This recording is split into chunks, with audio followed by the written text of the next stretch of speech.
आप नहीं ले सकते। और आज मुझे बेहद ज़्यादा अफसोस है कि वो 6 महीने भी मैंने क्यों जाने दिए और इस प्यारे से परिवार से मैंने सर को क्यों दूर रखा। वेस्टीज से मैंने जाना कि वाकई लीडरशिप की वैल्यू अगर किसी को इस ब्रह्मांड में या डायरेक्ट सेलिंग इंडस्ट्री की किसी कंपनी में दम है तो वो सिर्फ और सिर्फ वेस्टीज की है, जो एक लीडर को पहचानती है, उसका सम्मान करना जानती है। एंड अगेन प्रीवियस कंपनी में सर टॉप 5 लेवल के एक लीडर थे, कंपनी के बैकबोन थे, फिर भी मैंने कभी सर सोफे की सीट पर उनका नाम नहीं देखा। और आज ये देखकर और अपने लेवल को उस काउच पर प्रिंटेड देखकर बहुत ज़्यादा प्राउड फील कर रही हूँ।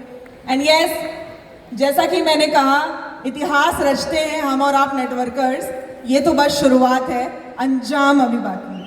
Thank you so much, thank you, God bless you and wish you well, thank you.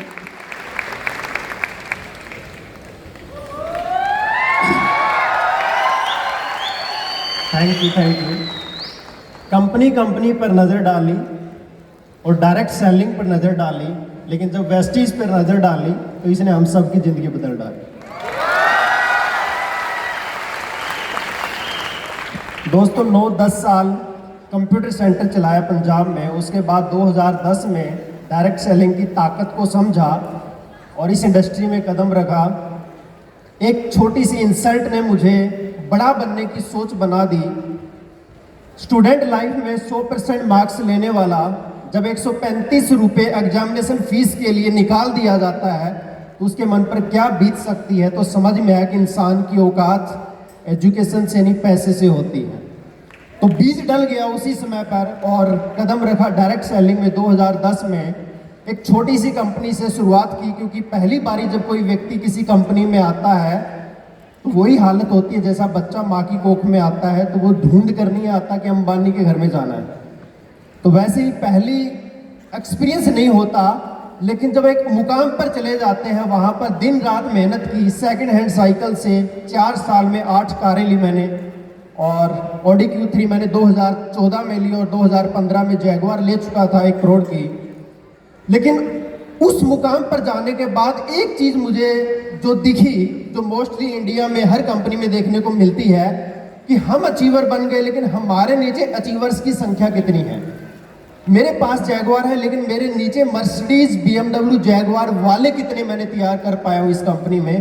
तो समझ में आया नहीं, क्योंकि यहाँ पर ऐसी कंपनियों में सिर्फ सुपरमैन कामयाब होते हैं, जो कुछ स्पेशल होते हैं या जिन्होंने इतनी ज़्यादा कड़ी मेहनत की होती है। आम आदमी के बस की बात नहीं है। वो कॉन्सेप्ट में बहुत सारी चीज़ें मुझे समझ में आ गई कि सिर्फ माल बेचने का धंधा बना दिया है आजकल की डायरेक्ट सेलिंग इंडस्ट्री को, बदनाम कर दिया है कंपनियों ने कि रोड पे जा कर के माल बेचना है और कुछ नहीं करना है। लीडरशिप मैंने देखा कि है ही नहीं, एजुकेशन के नाम पर कुछ था ही नहीं उस कंपनी में। मैनेजमेंट से बात की, सर हम इस कंपनी को 5000 करोड़ की कंपनी बनाना चाहते हैं। अभी तो ये 10 लाख की कंपनी थी और उसको 500 करोड़ पर लेकर के गए। अब हमारा सपना है इसको 5000 करोड़ तक लेकर के जाए। लेकिन मैनेजमेंट की सोच उतनी नहीं थी, उनकी सोच थी कि शायद हमें उम्मीद से ज़्यादा मिल गया हो, और उन्होंने प्रॉफिट जो लीडरशिप का था वो भी कम कर दिया। और उस मैनेजमेंट से 1 साल इसी बात पर डिबेट होती थी कि सर आने वाले फ्यूचर में जनरेशन जो है वो हमारी तरह अचीवर नहीं बन पाएगी। अगर ऐसा रहा तो बड़े बड़े साम्राज्य भी उखड़ जाते हैं, मुझे तो डिसीजन लेना पड़ेगा। तो सब लोग हंसने लगे कि 20 लाख 21 लाख रुपए मंथली कमाने वाला व्यक्ति कैसे कंपनी छोड़ सकता है, जिसके पास जो टॉप 5 में रहता है वो कैसे कंपनी छोड़ सकता है। लेकिन मुझे फ्यूचर दिख रहा था। वेस्टेज के बारे में उन दिनों में लोग एक ही बात अक्सर बोलते थे, वेस्टेज। यही सुनने को मिलता है ना, वेस्टेज। इतनी ज़्यादा बदनामी कर रखी थी कि कोई भी व्यक्ति इसमें ना जाकर के 10 कंपनियां चुन ले। और उसके बाद जब सारी कंपनियों का मैंने सर्वे किया लॉकडाउन में, तो समझ में आया कि जो कंपनी सबसे बदनाम लोगों ने कर रखी है उसी का सर्वे करते हैं, उसी के बारे में सर्च करते हैं, तो पता लगा कि हिंदुस्तान की सारी लीडरशिप तो यहीं बैठी है। जो कंपनी महीने में 3 से 4 हज़ार ट्रेनिंग करती है, बाकी कंपनियां 3 से 4 ट्रेनिंग नहीं कर पाती। जो वेस्टीज कंपनी में आज हजारों लोग लाखों कमा रहे हैं, हजारों कार अचीवर्स हैं, और लग्जरी कार वहाँ पर फर्स्ट मैंने ली थी, उसके बाद 5 लोग ही ले पाए थे, और यहाँ पर लग्जरी कार की तो लाइन लगी हुई है जो आपने कार्निवल में देखा था। लेकिन मुझे पता था कि स्टेप बहुत महंगा पड़ेगा, जीरो से शुरुआत करनी थी, और सबको लगता है कि लीडरशिप साथ आती है, लेकिन कोई साथ नहीं आया। सिर्फ 3 लोग वीकर लेग के मेरे साथ आए थे, और उन्होंने भी कहा कि सिर्फ 50,000 रुपये आ रहा है, कहीं ये भी आना बंद हो गया तो क्या करेंगे। तो लोगों ने साथ नहीं दिया।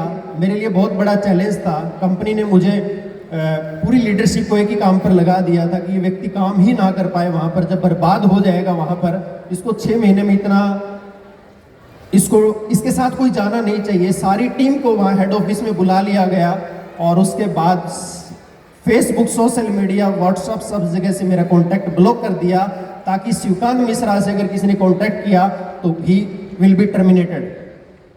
तो मेरे लिए बहुत बड़ा चैलेंज था कि धोबी का कुत्ता न घर का न घाट का, और उसमें मैंने चैलेंज लिया कि मुझे फ्रेश बिजनेस करना पड़ेगा, जो मैंने 2010 में स्टार्ट किया था, 1 to 1 लोगों से मिलना, होम मीटिंग करना, और सोशल मीडिया से नए लोगों को ढूंढना, उनसे बात करना। और चैलेंजिंग ये था कि इसमें कंपटीशन बहुत ज़्यादा है।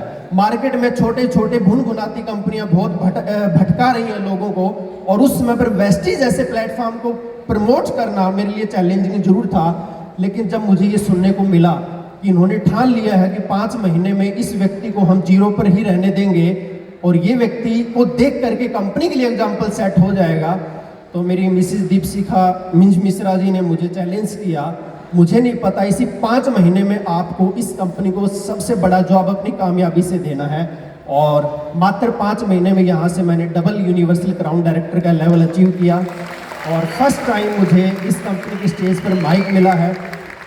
और मैं आपसे ये वादा करता हूँ, ये प्लेटफॉर्म से जो लोग जा रहे हैं, कई लोग मुझे मिले, अरे आप जिस कंपनी में गए हैं उस कंपनी के लोग भी तो छोड़ के जाते हैं। मैं उनसे एक ही बात करता हूँ, मुझे ऐसे लोगों की लिस्ट बनाओ जो वेस्टीज छोड़ने के बाद आज लाखों कमा रहे हैं या लग्जरी लाइफ जी रहे हैं। वो लोग बेवकूफ़ थे जो छोड़ करके चले गए, वो लोग अपने पैर पे कुल्हाड़ी मार करके चले गए, और कुछ लीडर्स गए थे उनका एग्जाम्पल देने लगे। मैंने देखा कि वो सारे लोग आज वेस्टीज में वापस आ गए हैं। तो दुनिया में सबसे बेस्ट प्लेटफॉर्म की जब सर्च की तो पता लगा कि वेस्टीज ही हमारा करियर बना सकता है, और मैंने ठान लिया इस इंडस्ट्री में एक मिशन बनाया कि 2023 के अंदर हम कम से कम 100 लोगों को अपनी टीम के अंदर लखपति क्लब के अंदर लखपति क्लब में एंट्री कराएंगे। और बहुत जल्द एक समय ऐसा होगा जब हमारी टीम के अंदर मिलियनर्स की संख्या बहुत ज़्यादा होने वाली है। और इस प्लेटफॉर्म पे आने के बाद लगा, इससे ऐसा खूबसूरत प्लेटफॉर्म कोई है ही नहीं, इस जैसा प्लान किसी कंपनी का बना ही नहीं सकती। और वेस्टीज का सबसे पहला मेरा जो सवाल था बाली सर से ये था, सर वेस्टीज का मीनिंग क्या है? और उन्होंने एक ही बात कहा, पद चिन्ह, यानी कि दुनिया की इंडिया की वो हर कंपनी जो मार्केट में आपको दिख रही है वो वेस्टीज कोई कॉपी मार रही है। तो ओरिजिनल कॉपी ओरिजिनल होती है। 5 करोड़ के मकान की रजिस्ट्री की फोटोकॉपी 5 रुपए में हो सकती है ना, लेकिन कीमत किसकी है? ओरिजिनल 5 करोड़ की रजिस्ट्री की या उसकी फोटो स्टेट 5 रुपए वाली की? तो बाप ही होता है। और लॉ ऑफ अट्रैक्शन ने काम किया, और आज हम मेरे मेंटोर मिस्टर SP भारेल सर से मेरी मुलाकात 2 साल पहले हुई थी, और उनसे मैंने कांटेक्ट किया कि सर मुझे आपके साथ इस मिशन में, वेस्टीज के मिशन में जुड़ना है, और मैं देख रहा हूँ कि यहाँ पर लोगों की ज़िंदगियाँ बदलेंगी नहीं, बदल रही हैं, और हम भी इस मिशन का हिस्सा बनना चाहते हैं, और आ गए इस प्लेटफॉर्म पे। तो थैंक यू सो मच, आपसे बार बार मिलते रहेंगे अभी इस समय को देखते हुए। Thank you.